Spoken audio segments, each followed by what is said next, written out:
सर्वशः युधिष्ठिरः शान्तनवम् पुनरेवाभ्यभाषत। युधिष्ठिर उवाच किमेकम् दैवतम् लोके किं वाप्येकम् परायणम् स्तुवन्तः कम् कमर्चन्तः प्राप्नुयुर्मानवा शुभम्। को धर्मः सर्वधर्माणाम् भवतः परमो मतः किं जपन्मुच्यते जन्तुर्जन्म संसारबन्धनात्।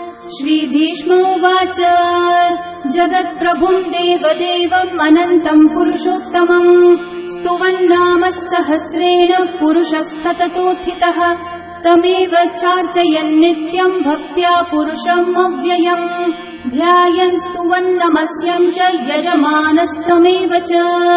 अनादिनिधनम् विष्णुम् सर्वलोकमहेश्वरम् लोकाध्यक्षम् स्तुवन्नित्यम् सर्वदुःखातिगो भवेत्। ब्रह्मण्यम् सर्वधर्मज्ञम् लोकानाम् कीर्तिवर्धनम्